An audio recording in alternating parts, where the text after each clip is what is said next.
Happy Friday the 13th! What better way to celebrate than talking about the rise and fall of one of the most iconic horror games in recent memory? When the game launched in 2017, fans were pumped. For the first time, you could actually step into the world of Camp Crystal Lake, playing as either terrified counselors or the one and only Jason Voorhees. On paper, this sounded like a dream come true for horror buffs. But what happened? How did something with so much hype, so much potential, end up buried in the woods like one of Jason's victims? To start, let's talk about what worked. The core concept was gold. Asymmetrical multiplayer, where one player becomes Jason and everyone else scrambles to survive. Perfect. The cat and mouse gameplay made for some genuinely thrilling moments, and the attention to detail was impressive. Different versions of Jason from the films, authentic maps inspired by classic locations, and kills that looked straight out of the movies. It had passion written all over it.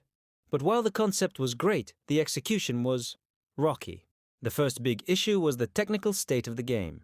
Server issues, bugs, glitches, and crashes were constant problems. For many players, simply getting into a match was a challenge. And once you did, odds were decent that someone would disconnect or the game would crash outright. It didn't take long for the experience to feel frustrating instead of fun. And let's not forget the matchmaking. Long wait times, frequent lobby issues, and a general lack of balance between Jason and the counselors meant that even when the game worked, it often felt unfair or repetitive. Jason was either way too powerful or not threatening enough, depending on how the match played out. That kind of inconsistency drained the fun out fast. Another major issue was the steep learning curve. New players often found themselves completely lost, especially with limited in-game tutorials or guidance. For veterans, this meant easy wins. For newcomers, it meant confusion and quick deaths. Not exactly a recipe for long-term engagement. But the real killer, the thing that truly put the nail in the coffin, was the legal battle. Just a year after launch, the game was caught in the middle of a messy rights dispute between the original screenwriter of the 1980 film and the producers. As a result, all future content updates had to be halted. No new maps, no new Jasons, no new counselors. The community, which was already struggling with bugs and slow updates, now had nothing to look forward to. Imagine playing a live service game that suddenly stops evolving. The magic fades. Interest drops. And that's exactly what happened. Even though the developers kept the servers running and worked on patches, the excitement was gone. Fans moved on. Even with its flaws, it captured a vibe that few others did. But in the end, vibe alone couldn't save it. So, with the lawsuit halting development, the game entered a state of limbo. Gun Media and Ilphonic could no longer legally create new content. No maps, no characters, no costumes, nothing. And for a live service title, that's a death sentence. Players had already been frustrated by bugs and crashes, but now they were told the game would never grow. No new content meant no reason to stick around. The worst part?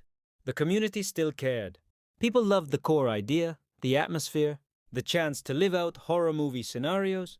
Fans flooded forums with ideas and begged for updates. But the legal dispute made that impossible.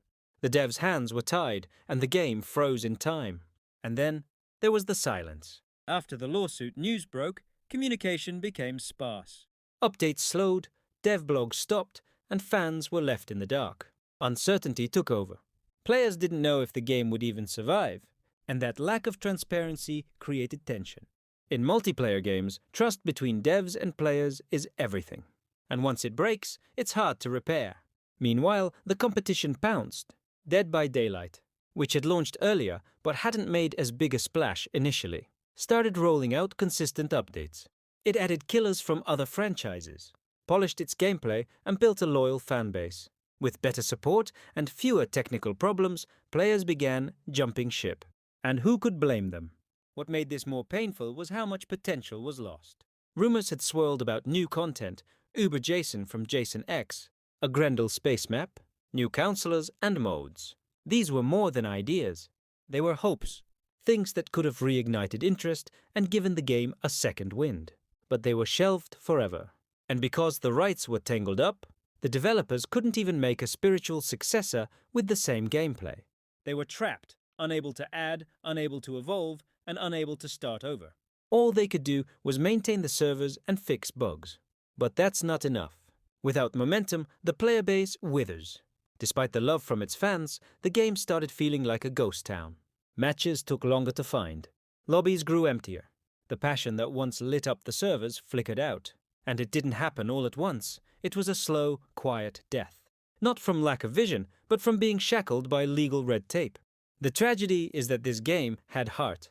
It had the right mood, the right mechanics, and a dedicated community.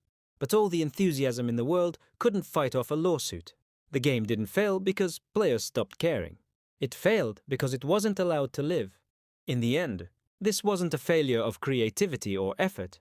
It was a collapse caused by circumstances outside the developer's control. What started as a passionate, community-driven experience became a lesson in how licensing and lawsuits can smother even the most promising titles. And the saddest part? It had the potential to last for years. There was something truly special in those early matches.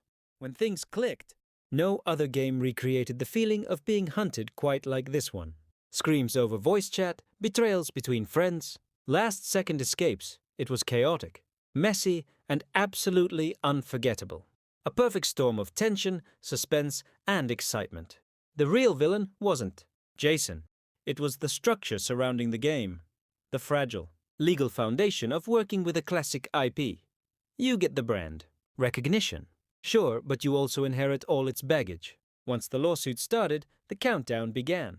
No new content meant the end was inevitable. You simply can't keep a live multiplayer game alive without updates.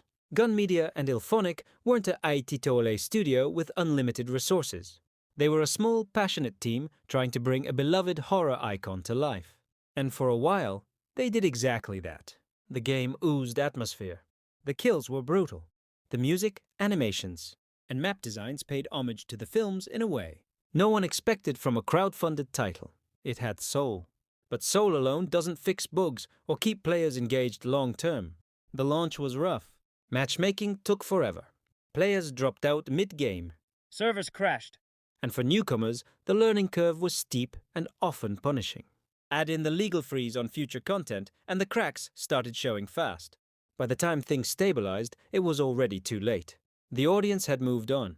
Other games, especially competitors in the asymmetrical horror space, swooped in with more polish, more content, and fewer technical hiccups. The excitement faded, and what was once a thriving horror playground became a ghost town.